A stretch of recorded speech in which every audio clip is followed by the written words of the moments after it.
कुछ ऐसी कंडीशंस हैं जो पाकिस्तान में बड़ी प्रेवलेंट हैं और वो तेज़ी से फैल रही हैं, और उसमें हेपेटाइटिस का जो मर्ज़ है वो बहुत आम है। बहुत सारे लोगों को ये शिकायत है, बहुत सारे लोगों को ये एक्चुअली पता भी नहीं होता कि उनको हेपेटाइटिस है, अनलेस उनको कोई सीरियस चीज़ ऐसी कोई फील हो और उसके बाद वो जाके अपना टेस्ट कराएं और फिर उनको ये मालूम होता है कि उनको हेपेटाइटिस है। पाकिस्तान में क्यों तेज़ी से हेपेटाइटिस फैल रहा है, इस पर हम बात करेंगे। वर्ल्ड हेपेटाइटिस डे है आज, और इसी मुनासबत से हमने सोचा कि ये सब्जेक्ट कवर करना बहुत ज़रूरी है। हमारे साथ डॉक्टर मोहम्मद सालेह साहब मौजूद हैं, जो कि कंसल्टेंट हेपेटोलॉजिस्ट हैं और गैस्ट्रोएंटरोलॉजिस्ट हैं।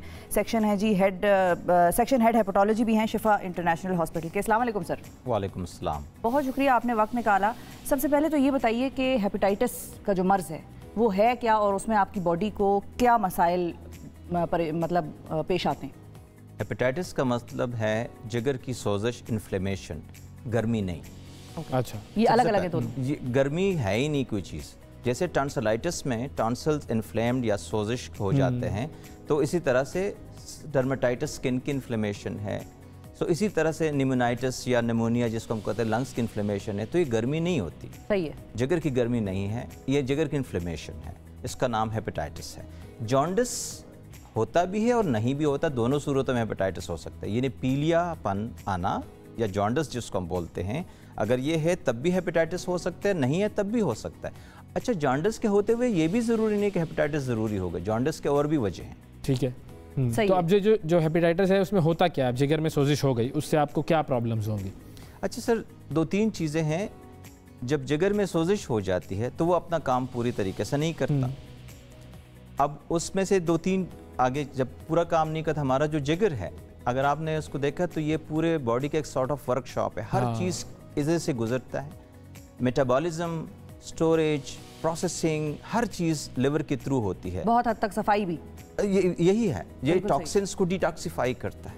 हर चीज़ इधर से ही जाती है। ड्रग्स जाती हैं, कुछ एक्टिवेट होती है, कुछ डीएक्टिवेट होती हैं, और यही आप समझे कि ये उनको प्रॉपर तरीके से करते हैं। तो अगर आपका ये आर्गन जो है ये सही काम नहीं करता, तो इसका मतलब है कि you are at risk for so many conditions. सही है। और जब इन्फ्लेमेशन चलती रहे, सोजिश चलती रहे, तो जिगर में सुकड़ाव या सख्ती आ जाती है, जिसको हम क्रॉनिक हेपेटाइटिस कहते हैं, और आपने उसको ट्रीट नहीं किया। अब मेरे ख्याल में अब हम एक्यूट हेपेटाइटिस पे बात करेंगे और फिर क्रॉनिक टाइप्स ऑफ हेपेटाइटिस, क्योंकि ए भी है, बी भी है, सी भी है। कुछ लोग कुछ को सीरियसली नहीं लेते और कुछ जो हैं वो बड़ी सीरियस कंडीशन बन जाती है। आज के दिन के हवाले से हम वायरल हेपेटाइटिस पे बात करते हैं, और मकसद यही है कि लोगों को आगाही दें कि hepatitis A, B, C, D और ई, अब इनमें से ए क्या है? हाँ, ए और ई अलग हैं और बी, सी, डी अलग हैं। ओके।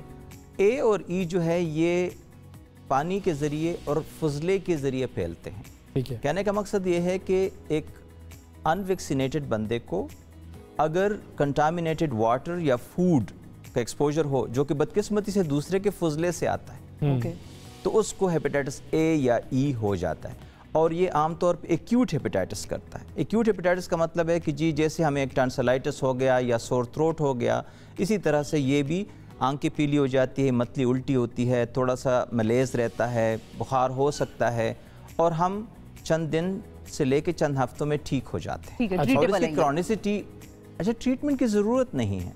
ओके। ए और ई की ट्रीटमेंट की ज़रूरत नहीं है आम हालात में। ठीक है, हम आज के दिन के मसाब से सिंपल अगर मैं कह दूं तो ए और ई की ट्रीटमेंट कोई एंटीबायोटिक्स कुछ ऐसी चीज़ नहीं, कोई ज़रूरत नहीं।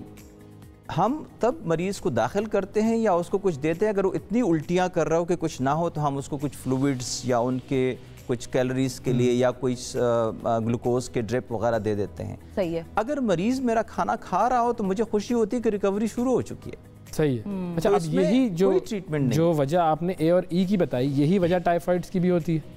यस, ये जो फूड बॉर्न डिजीजेस हैं उनमें से ये भी शामिल है कि जी अगर हम अपने पानी को साफ रखें, हाँ, जो हम नहीं कर सके अभी तक।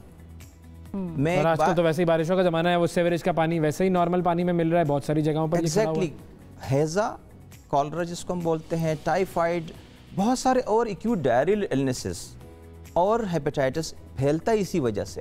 अच्छा, इसमें इसको हम कितना शामिल कर सकते हैं कि जो स्विमिंग पूल्स हैं, लोग जाते हैं स्विमिंग करते हैं, उनको भी हेपेटाइटिस हो सकता है?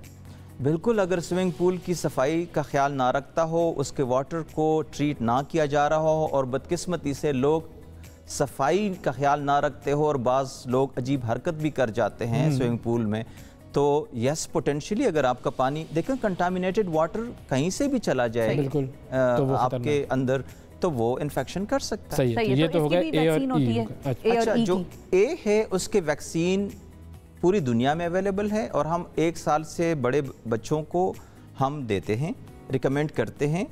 अगर कोई लगवाना चाहे तो अवेलेबल है, 2 डोजेस होती है, 6 महीने अपार्ट लगवा देते हैं।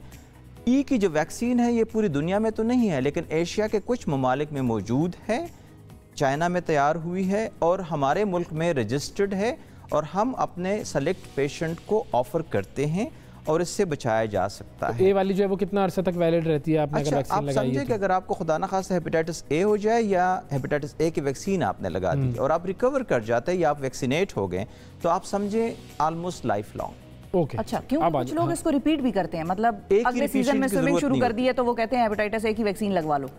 नहीं, ये नहीं है। अच्छा, दूसरी बात ये भी कि हम जिस मुल्क में रह रहे हैं, इस एशिया के, साउथ एशिया के जो कंट्रीज हैं, तकरीबन 90-95% लोगों को by the age 15 hepatitis A हो चुका होता है। अच्छा, we are all immunity develop हो गई भी होती है। सही है। अब बी, सी और डी पे आ जाते हैं हम। जो बी, सी और डी है ये खून के जरिए फैलते हैं और बॉडी के जो रतूबत होते हैं उनके जरिए फैलते हैं। अच्छा, इसका उससे कंटामिनेटेड वाटर से या फुजले से ताल्लुक बिल्कुल अनफॉर्चुनेटली ताल्लुक नहीं है। लोग समझते हैं कि ए बी में चेंज होता है, ऐसा नहीं है। ये अलग वायरसेस हैं, वो अलग वायरसेस हैं और ये पानी से नहीं फैलते और वो जो है ना वाइस वर्सा।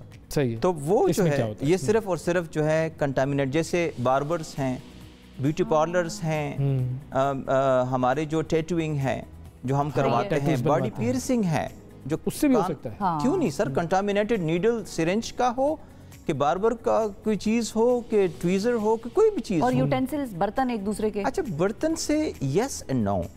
जैसे बी है ये क्लोज उसमें कंटेक्ट्स में फैल सकता है बिकॉज अगर कंटामिनेशन, लेकिन हम कहते हैं कि बी के, अच्छा दूसरी बात बता दूं, अब बी के खिलाफ तो एक इफेक्टिव वैक्सीन अवेलेबल है और हमारे मुल्क में लोगों को मुफ्त मिल रहा है और बच्चों को EPI प्रोग्राम में 2003 ऑनवर्ड लगाया जा रहा है। तो हमें इनकरेज करना चाहिए कि हम जो है ना इसको कर ले। एक चीज़ पे हम अभी भी थोड़े से मुश्किल में है कि हम कहते हैं कि बर्थ डोज लगवाई जाए। अच्छा, जैसे पोलियो की बर्थ डोज होती है इस तरह इसकी भी बर्थ डोज लगवाई जाए। तो एक इफेक्टिव वैक्सीन अवेलेबल है, 3 डोजेस का कोर्स है एंड दैट्स इट। सही है, ठीक है। अच्छा, हमारे साथ इंटरेस्टिंगली अगर आपने बी से बचाव कर लिया तो डी भी नहीं हो सकता। अच्छा, क्योंकि डी जो है डिफेक्टिव वायरस है, ये बी के मौजूदगी में हो सकता है, साथ अंदर जाता है या बाद में हो जाता है। एक कॉलर भी है हमारे साथ, हम उनसे बात करते हैं। मोहम्मद इस्माइल साहब हैं 410। अस्सलाम वालेकुम। अस्सलाम वालेकुम जी इस्माइल साहब फरमाइए, क्या सवाल करेंगे? बिल्कुल ठीक, अल्लाह का शुक्र। स्टूडियो में आवाज़ दे दी जाए और जी सर सवाल कीजिएगा। और मैं डॉक्टर साहब से एक सवाल पूछता हूँ। मेरा अम्मा है और 6 दिन से बुखार है, बुखार और कम नहीं होता है। 6 दिन से बुखार है और वो ख़त्म नहीं होता? अच्छा जी सर। जी डॉक्टर साहब बात कर लें उनसे। अगर आप देखिए, बुखार के तो कई वजह हो सकते हैं, इंक्लूडिंग वायरल इन्फेक्शन से लेके बैक्टीरियल इन्फेक्शन और कोविड भी हो सकता है। वो भी एक वायरस है। तो आपने वो टेस्ट करवाया, चेक करवाया को डॉक्टर से, तो वो क्या कह रहे हैं? चेक किया ना, और डॉक्टर से चेक करवाया और कह रहे कि उसका खून में जरासीम है। खून में जरासीम है जी, वो कहते हैं डॉक्टर्स। अब खून में जरासीम जैसे बैक्टीरिया है या वायरसेस हैं, तो वायरसेस की यूजुअली बहुत सारे मैंने जैसे बताया कि एक्यूट वायरल इलनेसेस में मेजॉरिटी ऑफ द टाइम किसी ट्रीटमेंट की जरूरत नहीं होती है, सेल्फ लिमिटिंग होती है, खुद ठीक हो जाती है। ये कुछ अरसे में खुद ठीक हो जाता है या फिर आपका जो डॉक्टर हैं जिनसे आपने रुजू किया हुआ है, वो टेस्ट वगैरह जो करवाए हैं, वो रिपोर्ट्स आ रहे हैं, वही देख सकते हैं, तो वो बता सकेंगे। बहुत शुक्रिया आपका मोहम्मद इस्माइल साहब। और ये जो hepatitis A, B, C, D, E हैं, ये सब अलग चीज़ें हैं क्योंकि लोग इनको लिवर सिरोसिस के साथ भी जोड़ते हैं। अच्छा देखें, जो B, C और D है, यस ये क्रॉनिसिटी में जाते हैं, यानी जब कोई भी मर्ज़ हेपेटाइटिस का 6 मंथ से बियॉन्ड हो जाता है तो हम इसको कहते हैं क्रॉनिक हो गया, सीरियस हो गया। क्रॉनिक का मतलब है कि ये बदन में रह गया है, हमने क्लियर नहीं किया, ठीक है। अच्छा, B भी हम क्लियर कर सकते हैं और C भी किसी हद तक, लेकिन 15 से 25% चांस होते हैं कि अगर किसी को एक्यूट हेपेटाइटिस C हो जाए, जो कि यूजुअली एक्यूट इलनेस नहीं करता, तो अगर हो जाता है तो वो क्लियर भी कर सकता है। ठीक है। जो B है, अगर एडल्ट लाइफ में हो जाए तो 90% प्लस चांसेस है कि आप क्लियर कर दोगे। लेकिन अगर बचपन में हो जाए और ख़ास तौर पे पहले साल में हो जाए तो 90% प्लस चांसेस है कि बदन में रहेगा। इसलिए हम कहते हैं कि बच्चों को उधर से बचाया जाए और ये इफेक्टिव है। अब जब ये क्रॉनिसिटी में जाता है तो जिगर में सोजिश करता है। बिल्कुल ठीक। अब किसी के ALT AST थोड़ा बहुत रेज, जो लिवर के एंजाइम्स होते हैं वो रेज रहते हैं। अब ये इन्फ्लेमेशन चलती है, रिपेयर हो रही होती है बाई फाइब्रोसिस, बॉडी अपने आप को भी कर रहा होता है, स्कारिंग शुरू हो जाती है और ओवर द ईयर्स, नॉट 1 महीने 2 महीने में नहीं, सालों में, एंड एट टाइम डिकेड्स में ये प्रोग्रेस करता है सिरोसिस में। जो जिगर का सुकड़ाव आता है। फॉर्चुनेटली अगर वक्त पे तशखीस किया जाए, इन्हें अपने आप को टेस्ट कर लें और इलाज किया जाए तो कंप्लीट रिकवरी है। सही। खुदा न खास्ता ना किया जाए तो फिर एक मरतबा जब सिरोसिस हो जाता है तो वायरस तो शायद आप कंट्रोल कर लो या निकाल दो, लेकिन सिरोसिस खुद ब खुद भी आगे बढ़ेगा। ऑर्गन डैमेज हो गया आपका, ऑर्गन डैमेज हो गया। अब इसको ये उस शाख की तरह या उस दरख्त की तरह है जो सूख गया है। सही। अब आप इसको काटना पड़ता है या रिप्लेस करना एट टाइम्स पड़ता है, जिसको हम लिवर ट्रांसप्लांटेशन कहते हैं। बिल्कुल सही है, तो इतनी सीरियस हद तक ही जा सकता है। हमारे साथ एक और कॉलर हैं। अस्सलाम वालेकुम। नसर साहब है जी झेलम से। अस्सलाम वालेकुम नसर साहब। अस्सलाम वालेकुम, आपको आवाज आ रही है? अच्छा, मेहताब साहब है कराची से। अस्सलाम वालेकुम मेहताब साहब। अस्सलाम वालेकुम। अस्सलाम वालेकुम जी मेहताब साहब फरमाइए, क्या सवाल करेंगे? डॉक्टर साहब से बात कर सकता हूँ? बिल्कुल बिल्कुल कर सकते हैं, डॉक्टर साहब सुन रहे हैं। सर मैं सीनियर ऑपरेशन थिएटर टेक्नीशियन हूँ। मुझे सिर्फ ये पता करना था कि ए और ई के साइन सिस्टम क्या होते हैं, एक, और दूसरा ये कि इनकी जो इंडिकेशन है वो क्या होती हैं, और ए और ई के अलावा बी, सी, डी और डेल्टा वायरस और ई जो है उनकी साइन सिस्टम क्या होते हैं? सर आपने सुन लिया सवाल आया आपके लिए, बड़ा ही मुश्किल बहुत अच्छा सवाल भी है कि सिम्टम्स क्या होता है। जैसे किसी वायरल इलनेस में हल्का सा बुखार होता है, एक्यूट जब होता है, ए और ई, आंखें थोड़ी सी पीली हो जाती, मतली उल्टी होती, खाने को दिल नहीं कर रहा होता है, यही सिम्टम्स हैं। तो आपने जो है ना, और कोशिश करना है कि बगैर किसी प्रिस्क्रिप्शन की दवाइयाँ न ली जाए, बिकॉज अगर लिवर इन्फ्लेम्ड है और आपने कुछ दवाइयाँ का खास कर कुछ और, तो ये फर्दर उसको डैमेज कर सकता है। तो सिम्टम्स किसी भी दूसरे वायरल इलनेस की तरह होती है।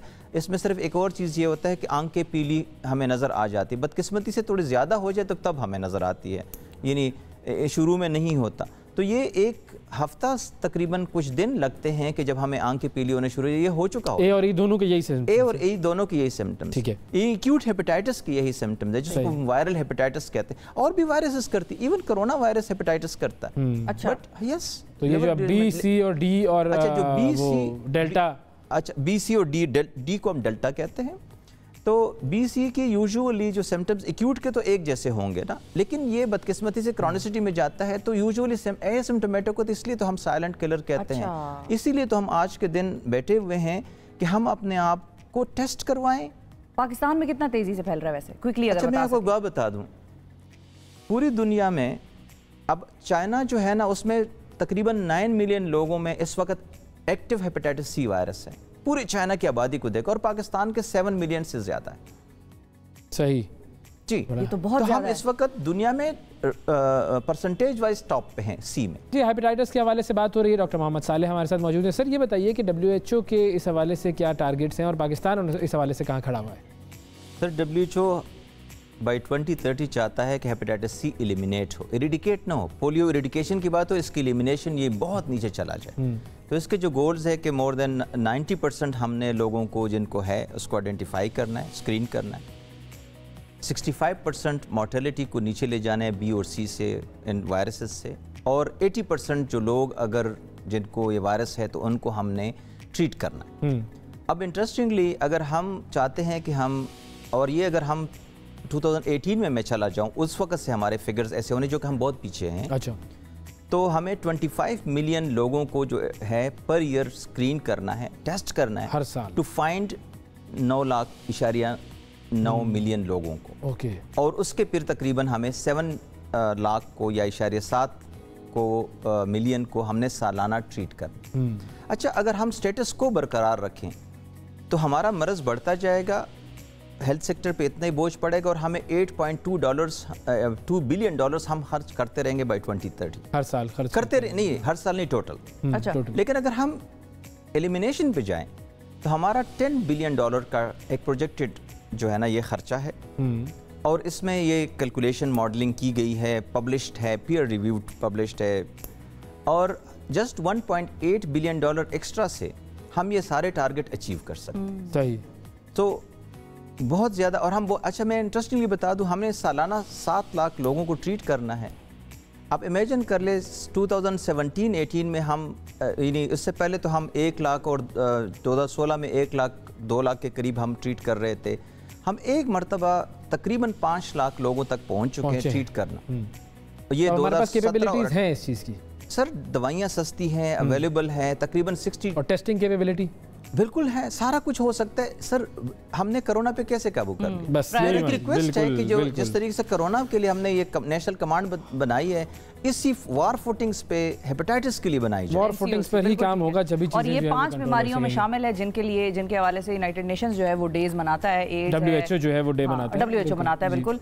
और एड्स है, ब्रेस्ट कैंसर है, और hepatitis is one of them. वो 5 बीमारियों में हेपेटाइटिस शामिल है। इस कदर इसकी सिवियरिटी है और इतना ज़्यादा इसका ये मज़ीद ज़ाहिर है काम करने की इसके ऊपर ज़रूरत है।